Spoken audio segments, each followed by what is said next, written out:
So how are you doing, Ethan?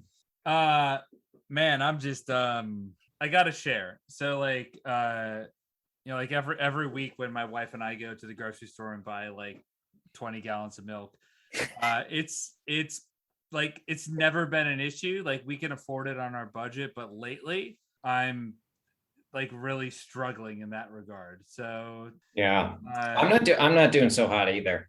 yeah. Like ever since we saw Dune, I haven't quite been the same. Oh, you got Uh, COVID?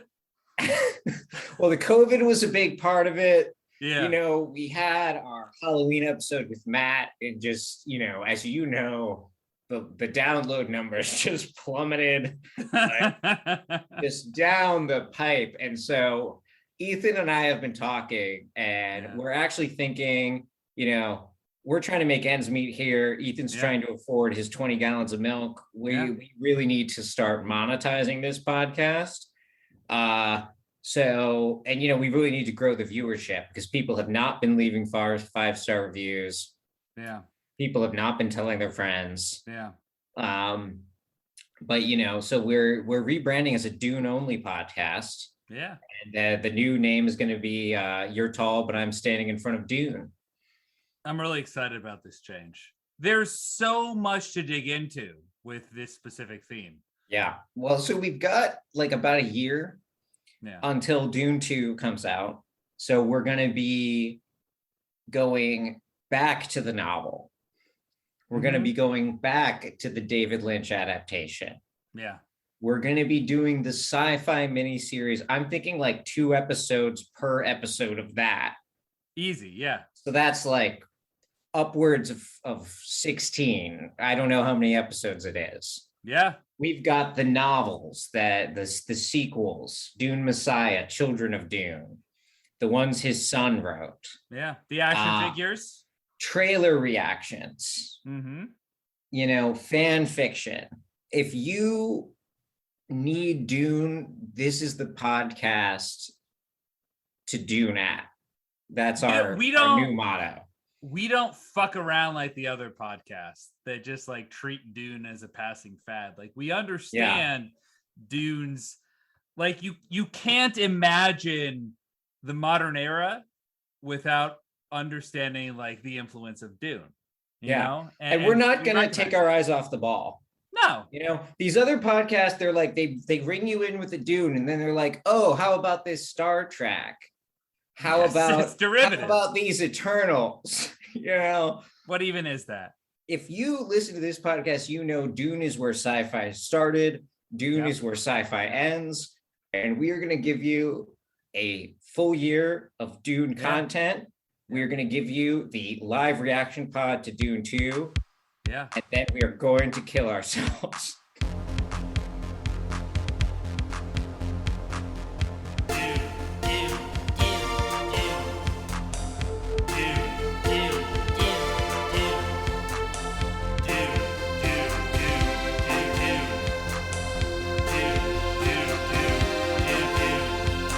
You're tall, but I'm standing in front of Dune.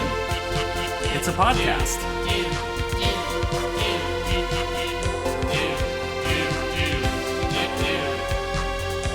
Father, the sleeper has awakened!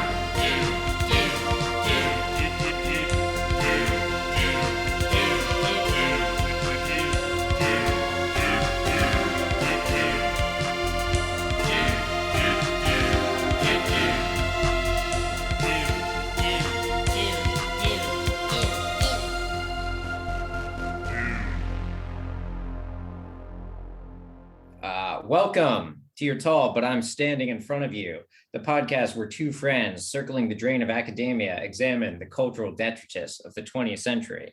I'm Devin. I'm Ethan. And we're back. It's November. It's, we're living in the shadow of Dune. Yeah. And we're talking about one of the most important films in the Dune multiverse this week, 1993's Demolition Man. So excited. Yeah, but we have a couple of announcements first, right? I've been told, Ethan, tell us about the Predator news. This is really exciting. This is coming to you straight from GameSpot's news source. The only news source we trust Yeah, on this podcast. all the others are fake news. We used to trust IGN, but after they, the fake news of rarely giving out 10 of 10 reviews went, to Dune, which deserves 10 out of 10, then we found out they've given out quite a few of those. Yeah. So we've moved on from IGN. So this is coming to us straight from GameSpot. It says Predator prequel Prey, will come to Hulu summer 2022. The movie will feature an indigenous woman facing off against the beast. What? The beast? It refers to the Predator as the beast? Oh. Hey, oh God. Oh man. So I was ready because those who have listened to the pod know we've discussed this previously. The movie had been known as Skull. Yeah. And we were like, well, that doesn't make any sense for a Predator movie. And I was about to be like, well, they solved a problem because it's called Prey. And so obviously, like, it's centering the victim here.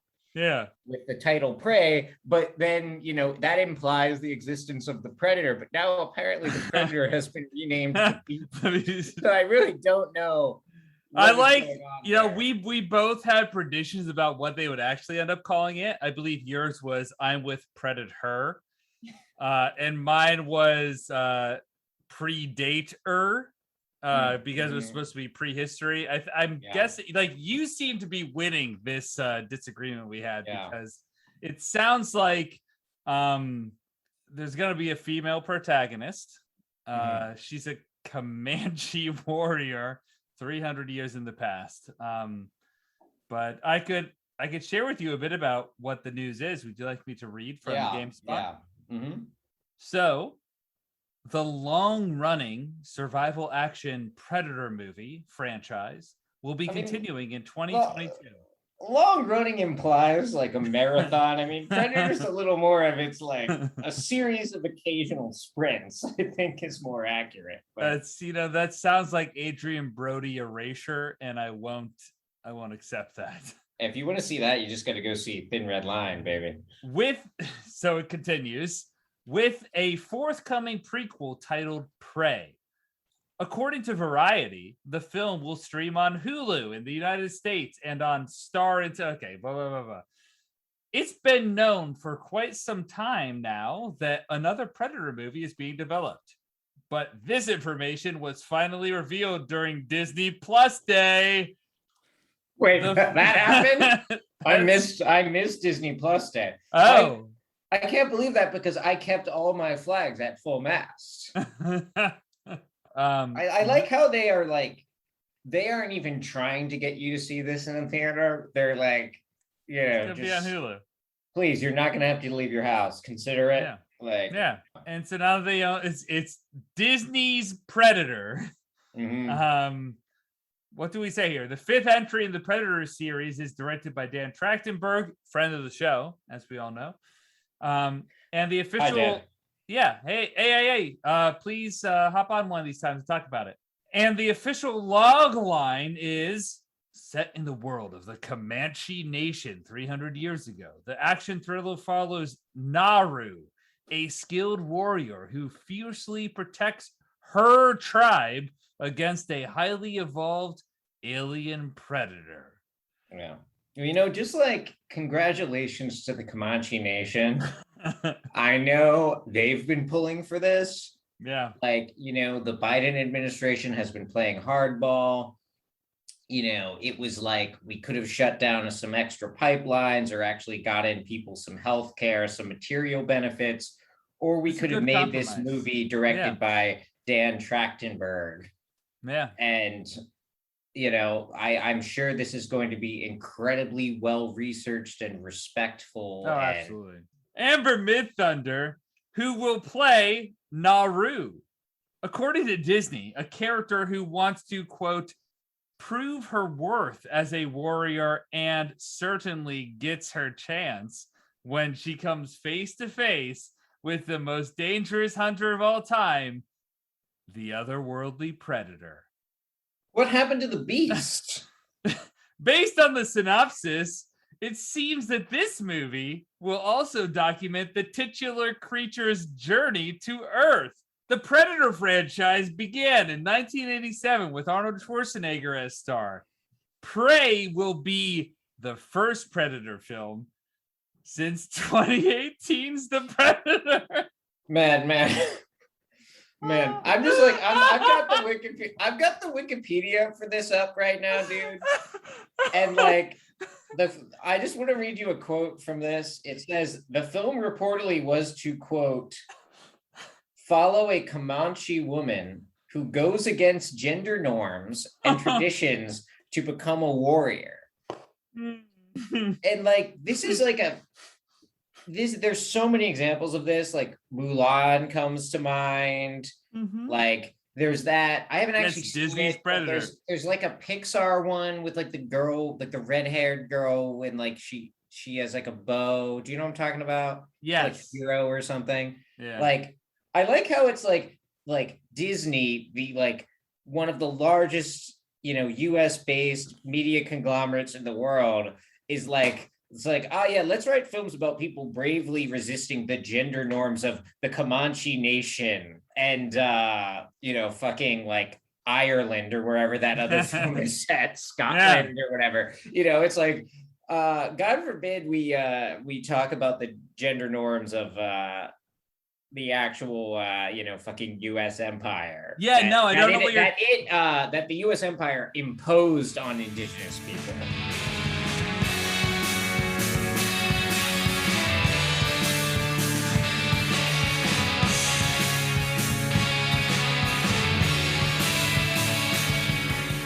But anyway, let's get into Demolition Man. So Demolition Man.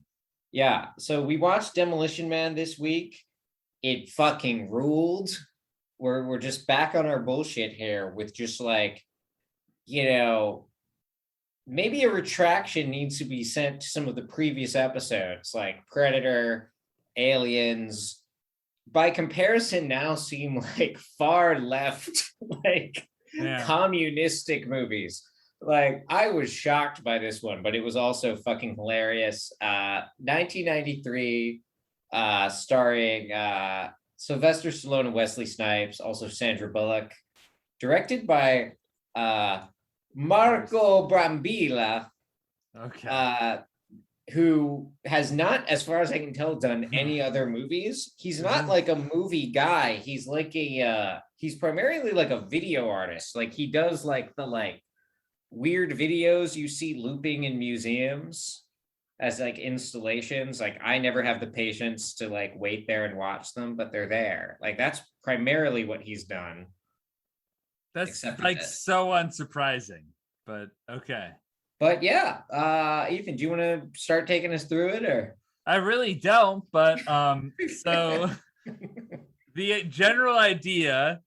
Now this film came out in 1993, and I guess the premise rests upon the introduction to this film, which is 1996. So a long 3 years later, society has collapsed.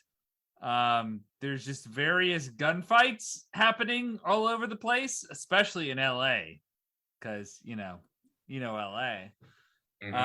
And they call in the special LAPD. I don't know, like Sergeant. Yeah, like he's on the LAPD, but like he's apparently doing his own thing. They like just he's like if he doesn't put up with that woke bullshit. That's his thing. Well, he's like if like a action movie like cop was essentially like that was like your only job. Like in like movies like Lethal Weapon, right? Action, like the cops are kind of swept up into like the big action movie thing. But like this is the only thing he does. Yeah. He goes to apprehend some big criminal, who is, Simon Phoenix, played by Wesley Snipes. They have a little battle. The whole building blows up. he captures Wesley Snipes, but then they're like, hey, all the people that Wesley Snipes kidnapped died, and it's your fault as the cop that they died, so you're also going to get it's so unbelievable because like a cop is being held accountable for people that they killed, and no, it's in like 90s this doesn't happen. Yeah, Sorry, 90s action films are full of this. Like this is obviously a more almost like it's like a more cartoonish example in Demolition Man, but like if you remember Con Air, Nick Cage is like he's not a cop, but he's like a decorated veteran, and he's like dancing with his pregnant wife, and like a drunk guy threatens them with like a knife or a broken bottle or something, and he like kills the guy in self-defense, and the judge is like fucking like 20 years in prison, boom. Yeah.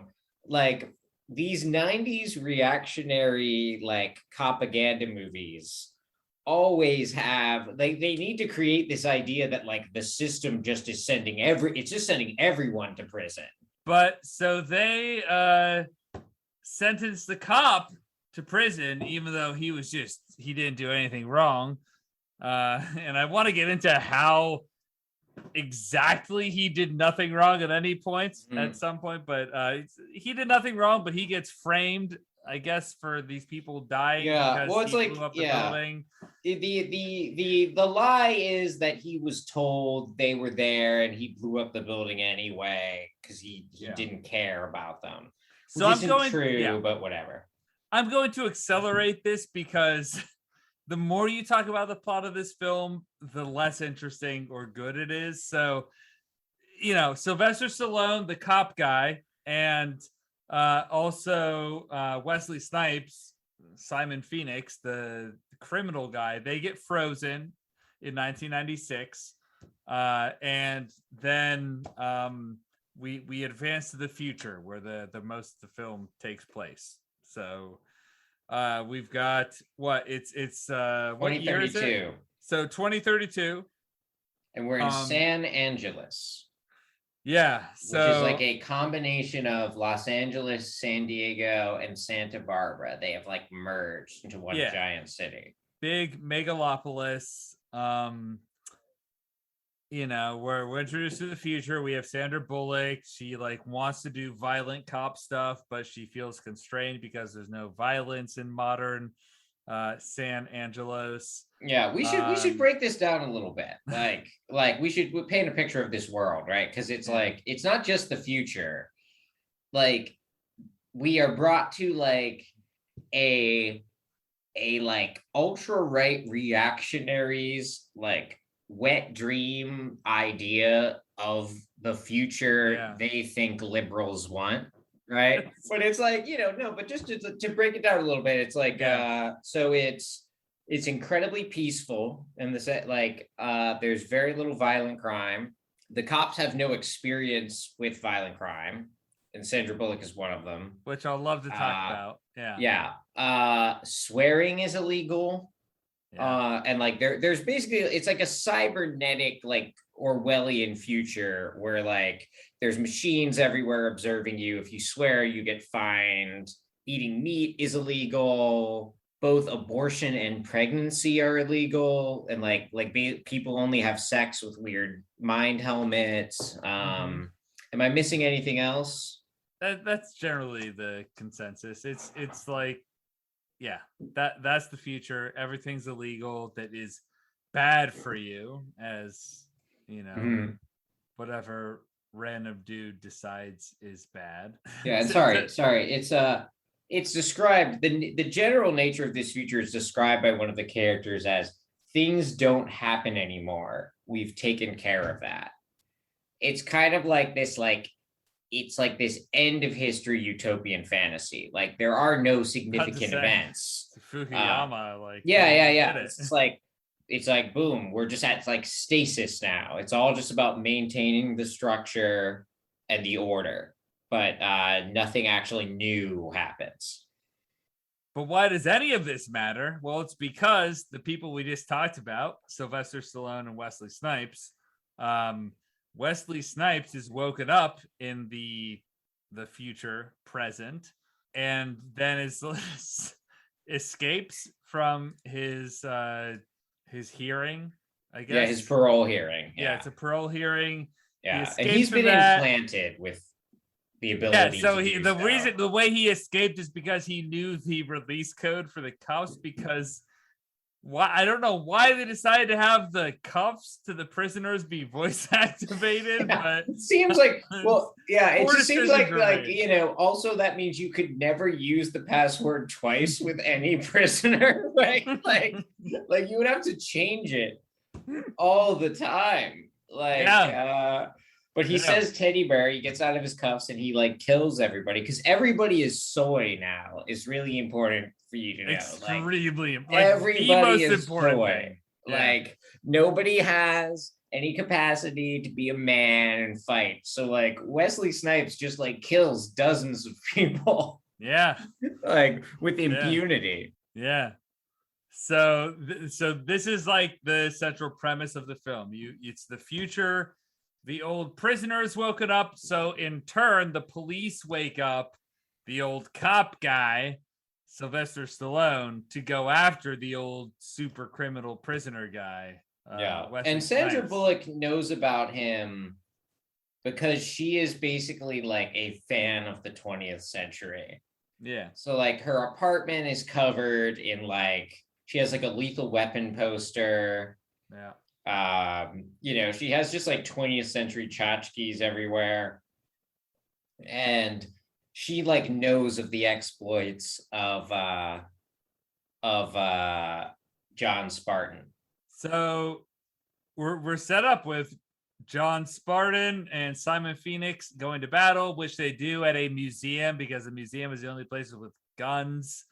They fight each other, and Simon Phoenix is running away, but runs into the I don't know if he's the mayor of San Angeles or he's some sort of Dr. ruler. Cocteau. Yeah, he's like I don't know what his title is, but he's essentially like this like academic and political leader at the same time. He's like this cybernetic idea of like if you had the like benign scientist in charge, he could just like manage the flows perfectly. Yeah. And he wears like a weird like kind of like samurai outfit almost. Like so it's like 1993, so like the idea of the Japanese takeover of American culture was, I think, like really predominant. So I get why they would associate wearing kimono sort of dresses in the future as like, it's the Japanese culture took over. So yeah, but he's the first note I wrote when he came on screen was like, oh yeah, this guy is the bad guy. Very obvious. And I was right, but like he's obviously the bad guy, and it turns out that like he's the guy who throws down Simon Phoenix, the Wesley Snipes character, because he wanted him to go after the Dennis Leary character. Edgar Friendly. That was he like wanted him to kill the Edgar Friendly guy. Yeah, and Edgar Friendly is like basically like a sort of vaguely kind of anarchistic, but also kind of libertarian, like living underground dude. He like comes over above ground to do graffiti sometimes. But like he doesn't want to be a part of the regimented, controlled society. So I don't want to get too much into the plot, but like they fight, they go back and forth. I don't know, man. Like it's the old cop versus the old super criminal, and they're fighting in the future. Like at some point, Simon Phoenix kills the Dr. Cocteau. Well, he doesn't kill him. Oh yeah, because like he's been so everyone in the future has like chips and stuff, and they've been like mentally. The people in cryo have been like mentally manipulated synaptically. So like Cocteau thinks he's good because like Wesley Snipes is this psycho killer, but he's programmed him so he can't kill Cocteau. it's like he physically can't pull the trigger. Yeah. What Cocteau, this apparent like uber genius, was unable to anticipate was that like Wesley Snipes could like hand the gun to someone else. Yeah. And so like he's killed by, was it Jesse Ventura? It was, yeah. Like he just tosses the gun to Jesse Ventura, and like Dr. Cocteau's like, oh fuck. Like never, which seems ridiculous, but kind of like the conceit of this film is that like this is a society that is so like unable to understand like this super criminal guy that like he just like kills people with impunity because people they just don't have the ability to even process what he is. So we'll talk about the specifics of the plot, I'm sure, at various points, but like that happens, and then you have the final showdown between Simon Phoenix and Sergeant John Spartan. Of course, you know, Sylvester Stallone's character wins, and the bad guy is killed, and freezes him and kicks his frozen head off, which was pretty cool. Yeah, that was he did that somehow, and I like. Again, that's the general premise of the film. And well, I was just gonna say, and then so like he saves the day, and then there's like kind of the underground people that are led by Dennis Leary are there, and then the like cybernetic like socialist utopia people are there, and they're like, what are we gonna do? We don't have our leader anymore. And what does Stallone say? He says, I wrote it down, I'm going to tell you what you're going to do. Why don't you get a little dirty? Speaking to the cop. Why don't you get a lot clean? Speaking to Dennis Leary, the dirty hippie. And somewhere in the middle, I don't know, you'll figure it out. Yeah. I mean, it's the classic problem facing us today. Our cops are too clean, and our rebels are too dirty. That's the film, and that to me is like the quintessential aspect of the film, that last aspect of it, which I really want to dive into. But so that's how the film ends. And again, we'll get into the specifics of the film, but I think we laid out in broad terms by avoiding the plot as it unfolded, what actually happened.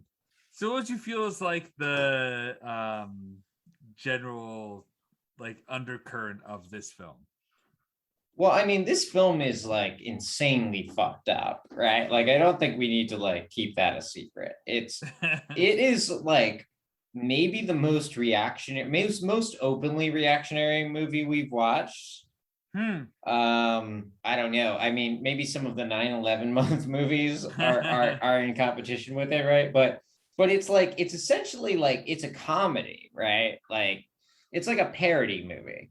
It's like a satire. Yeah. And it's like, it's both like, if you read it very literally, it's like just kind of like propaganda. It's like, this is a world that has forgotten how to be a cop. Yeah. And you know, John Spartan, like, you know, comes in and he's actually able to get the job done. And this is why we need cops. Because even in like a perfect socialist society, if this like exceptional figure like Simon Phoenix enters, he will just like wreak havoc, right? That's sort of like on the one level, but it's also like the way John Spartan's not a real cop. He's a movie cop. And the Sandra Bullock character knows about him from watching movies. Like, she has the Lethal Weapon poster. She talks about watching like Contraband, and even like the like diegetic footage of Spartan that's shown is like basically like action movie shit, right? And like hence the name Demolition Man. It's like it's the same joke that like Adam McKay makes later with like the other guys, right? Of just like these dudes who just like lay cities to waste to stop these super criminals. But this movie is like kind of in defense of that, right? And it's like it wants to defend these basically the kind of like reactionary cultural objects we tend to talk about on this podcast, right? As having real utility in the world or something. Yeah, so I mean, like it's hard to nail down exactly what it is trying to say about why the modern era's version of masculinity is good, but it's clearly trying to say that in some way, shape, or form. And so that's where you have Sylvester Stallone's character as John Spartan, like manifests in these kind of hyper masculine in the early 90s. It's that cop persona that is there's the one hilarious line about when they talk about his record as a cop, and they say he had over 1,000 arrests over 3 years, which again, it's like this dude's arresting a person more than once a day. Like that's his average. So even on weekends, he's just like his only job is arresting people. But I love how they then follow that up by saying that, well, they were all authentic criminals. Yeah, that's such a funny, the authentic criminals thing is so funny. Because the film can't contend with the idea that this dude acting as a cop in LA in the early 90s would have apprehended people who weren't quote unquote authentic criminals. Yeah. Well, what's interesting about it... It's a fiction. Well, what's interesting about it is there would be one way to respond to that by retreating into like realism, and like a lot of like propaganda movies use this like harsh, stark realism of like showing you like, here's the like gritty evil that is done by people. And if like we don't have cops, they don't stop it, and like Demolition Man is the exact opposite. Like it embraces the fictionality, right? Like it's like, and it's good. Yeah. It reminds me of the fucking like Trump campaign, right? It's like you can't stop it with like pointing out like, oh, but this is wrong, or like this thing you said is untrue. It's just like it's one of those things that's like it's like everything's a fucking spectacle now. Yeah. And I like that you brought up gender too, right? Because like the masculinity thing is huge. And that's I think this film is more about masculinity even than it is about cops. Like cops are just like a metaphor through which it's trying to talk about masculinity. But the real issue is like eating meat, having sex, like these things. Because like John Spartan is shown like being basically like emasculated in these various scenes. Like he's taken to dinner at Taco Bell, which is the only restaurant in the world anymore after the franchise wars. And like, it's all vegetarian and the portions are small, whereas then later he goes to the underground and he has a hamburger and then he's like, everyone's like, whoa. And they like point out that it's made of rat and he doesn't actually care. He's like, oh, it's pretty fucking good or whatever. And same thing with like the sex scene where Sandra Bullock propositions him, asks him if he wants to have sex with her. But then they like put on these weird helmets and it's just VR sex. And he's like, can't we do it the old fashioned way? Which like, at the end of the movie, then he like kind of forcibly kisses her. The film wants you to think she likes it, I guess. But, it's trying to say that like, this old fashioned 20th century masculinity that we might reject as like dopey or crude, actually has like virtue, and that the alternative would be like like that any kind of like socialist society would obviously be like sexless, impotent, and feminized in like in the film thinks a negative way, right? Yeah. And the only way to save society is for this hyper masculine object from the past to like reimpose those norms in the future setting. Like that's how redemption is made through through that it's like the Teddy Roosevelt shit with like imperialism bringing back like the virility of America or whatever. It's like that kind of thing. Like it's like the future has gone stagnant, right? Nothing happens anymore. And this film has a very specific idea of what counts as things happening. Yeah. And things happening are things that like masculinist men do. Killing, fighting, blowing things up, having sex, eating meat, brahaha kind of shit. That counts as things happening. Yeah. And it can only imagine a future without those things as being completely inert and like lifeless, basically. Where everyone's a fucking pussy, basically, is like what the film wants you to think. So like let's just discuss the way in which this film talks about like progress and freedom and how it purports the future to be versus like its ideal version of the future, which I guess is Dennis Leary and his group of folks. So when you were watching the early scenes, what was your reaction to the society of this purported future of the film? Well, it's like, it's like the fucking, it has no connection to what like an actual socialist future would be, right? Mm-hmm. Yeah. But it sounds like just, it's defined by lack. It has no positive content, right? It's like the fucking like the speeches saying like AOC is going to take away your hamburgers, but like made into a world. So it's like, we don't get any sense anyone's gotten anything out of it. So like everyone still has to work for some reason. Like all these people are still employed as cops. And it's like, why do they even need to go to work to be cops if there's no crime anymore? Like it's all very unclear, but we know like there's no, various things that people enjoy are no longer available. Different forms of entertainment, different forms of food, like, and it can only imagine like a stronger, like a socialist government as being something that takes away. Right. Yeah.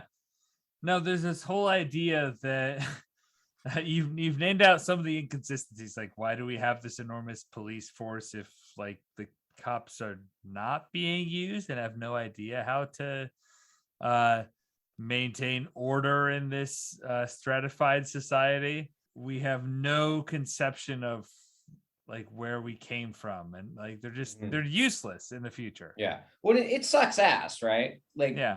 And because the film wants you to hate it. Yeah. So it's just absolutely. like, it's like there's nothing to do. You still have to go to work. Like you're controlled by a computer. You get fined if you curse. Like, there's no sense that like anyone has gained any kind of free time that they're pursuing, their own self-development with or anything. It's just like, it's a very top-down regimented view of things. Right, which fits in nicely with the idea that also corporations have like played a fundamental role in the formation of the modern society, where you have like, they talk about Taco Bell that won the franchise war, which essentially was a hot war where the franchises were fighting it out and killing each other. And because Taco Bell, or if you're in Europe, Pizza Hut, because they won the franchise war, like every single restaurant in this film is called Taco Bell. Which is so confusing because like Cocteau just tells John Spartan, I would like to take you to dinner at Taco Bell. And I'm like, so he takes him to the joke is it's like a fancy restaurant, but it's still Taco Bell. But does that mean in this world are like all the Taco Bells fancy, or are there like many Taco Bells of various kinds? No, this is again, more if you ask literally 2 to 3 questions about why, the entire plot falls apart. Yeah. So well, and this is the film doesn't understand. No, but it's important though, because the film doesn't actually understand how capitalism works, right? It very much doesn't. Because like it's like it has this concern about like monopolies. Like it would suck if Taco Bell like was the only restaurant. And like that's the future socialists want, is what it wants to tell you. But like the whole reason like Taco Bell was replaced with Pizza Hut in the European versions of the movie is that one, I guess like Taco Bell isn't in Europe, or at least in the 90s it wasn't, but also because they're owned by the same company. So it was an easy swap. And like how capitalism works is one giant company owns lots of little things that you think are different. Like it does, like, so like even if Taco Bell won the franchise wars, that's the thing, there wouldn't be a franchise wars, there would be a corporate conglomerate wars, right? Like, and then, you know, maybe both Taco Bell, Pizza Hut, McDonald's, and Burger King would all be owned by the same person, but that company wouldn't then be like, let's call them all Taco Bell. And then people have to be like, meet me at the Taco Bell. I'm at the combination Pizza Hut, Taco Bell, Burger King, McDonald's. Where are you? You know, combination Ruth's Chris Steakhouse or whatever the fuck. So I think this kind of gets to the heart of this film with Demolition Man, because there is such a confusion about what this film is trying to say and its only conception of the future. And I think a lot of it is rooted in the fact that this film came out in 1993. And I think that plays a role in its prediction of the future, and also the dichotomy of how it understands power as it might exist in the 21st century. So maybe a place to start is the fact that this film came out in 1993, right when Bill Clinton was elected president.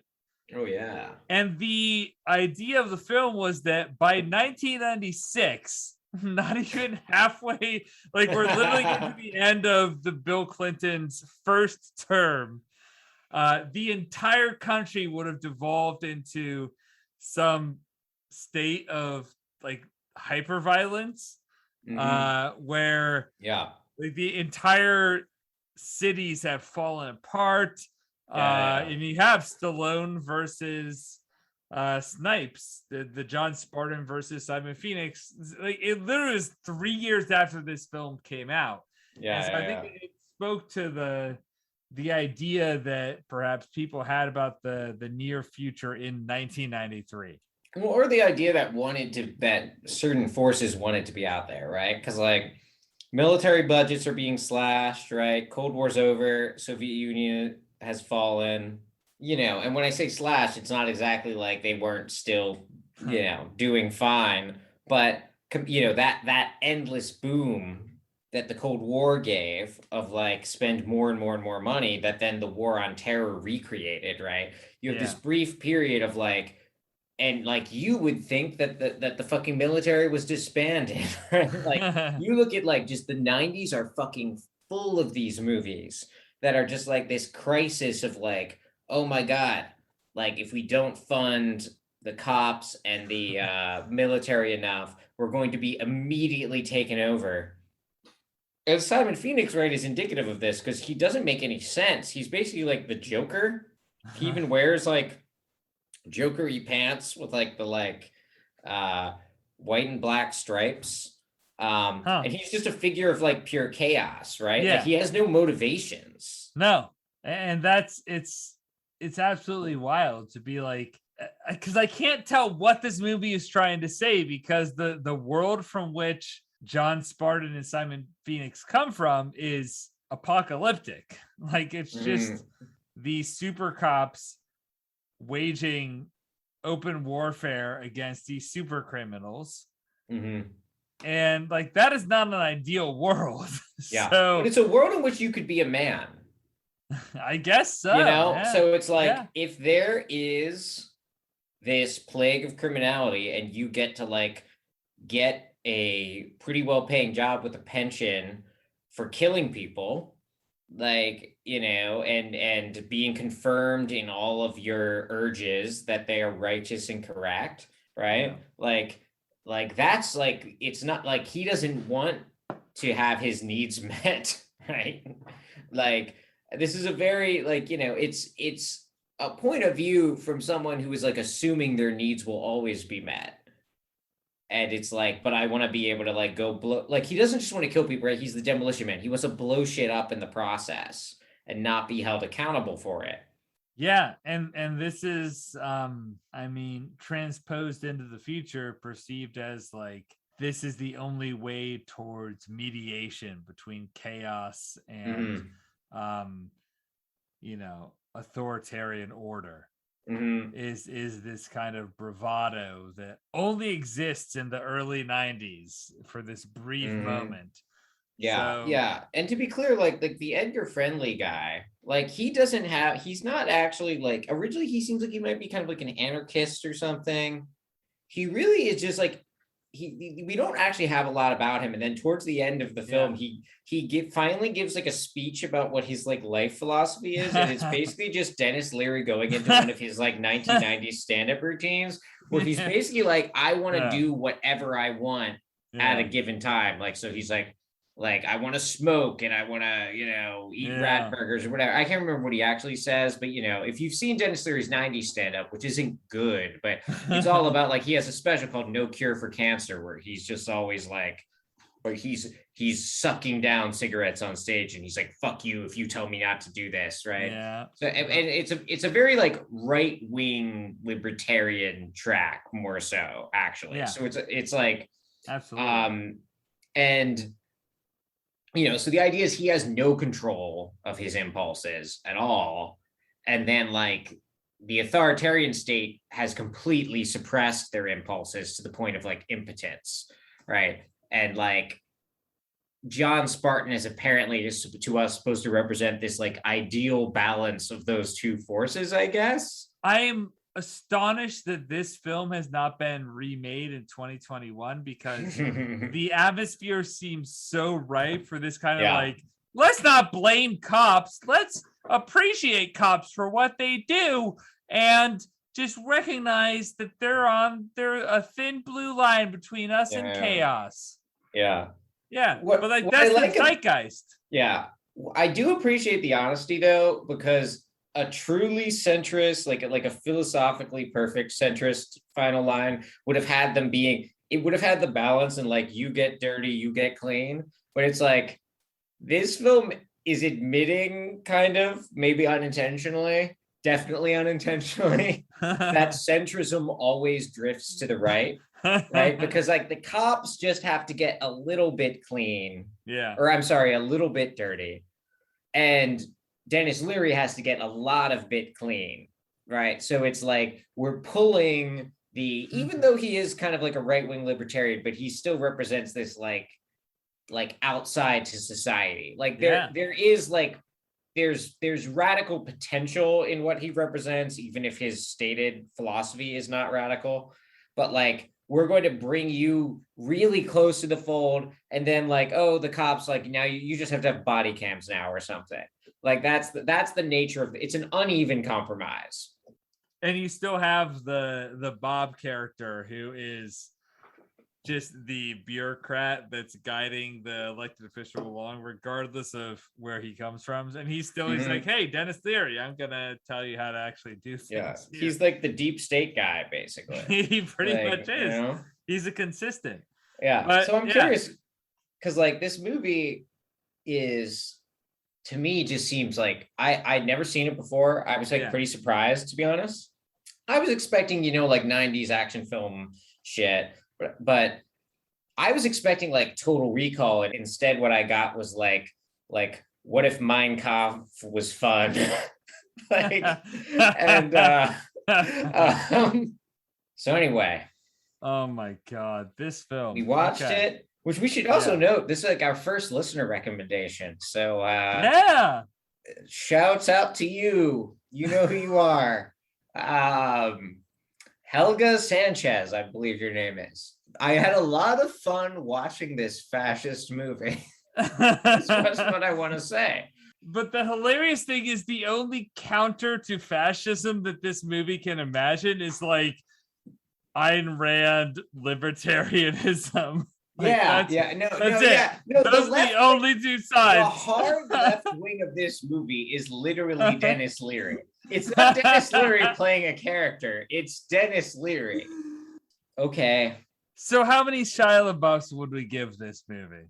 With any kind of discernment, like if I turn my brain on even a little bit, like this is a politically abhorrent movie. Like its messages are incredibly bad. And, I have to reach for like nymphomaniac Shia LaBeouf, which is just like, don't see it. Yeah. You don't need to know. I've never seen Nymphomaniac and I never will. If I'm talking like, though, what actually, like, did I have a good time at the movies? Absolutely. I laughed my ass off.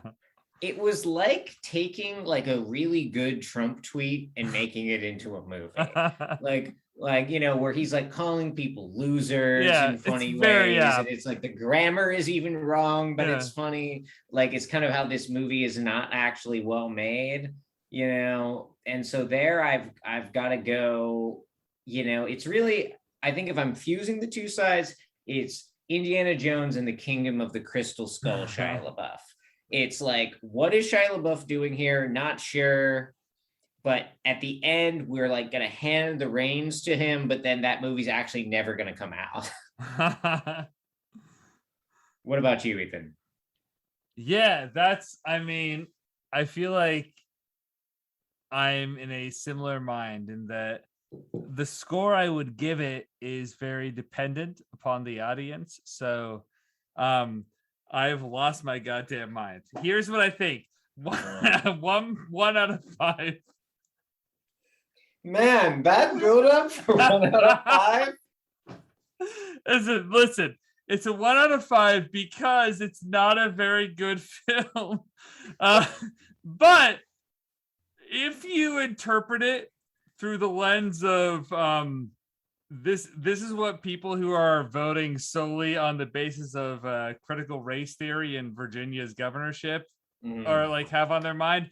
If you perceive it as their worldview, like, this is probably a 4.5 out of 5. This is hitting it out of the park. Like, it's showing the soy boys what's what. It is demonstrating how trying to control people through the government is inherently going to lead to pushback from people who love freedom and who don't respect your what we're going to, in any absence of what we understand the term to mean, we're going to call it fascist. Your fascist, communist, postmodern subjugation of freedom-loving anti-vaxxers. I mean, this film really is actually like a meal from Taco Bell. It is objectively bad.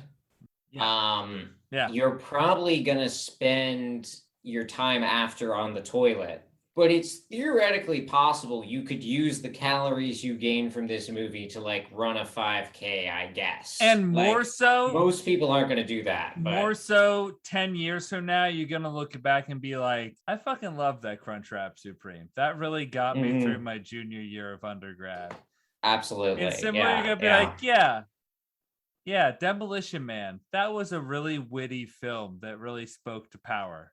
Yeah, and then like as you face your trial for your events, for your actions on the day of January 6th.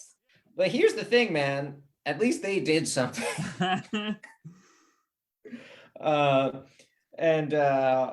This film it's about men who do things. Yeah, they're probably bad, but all right. Demolition Man. Demolition Man. I will not be killing myself for not being able to live in Demolition Man. I'll say that much.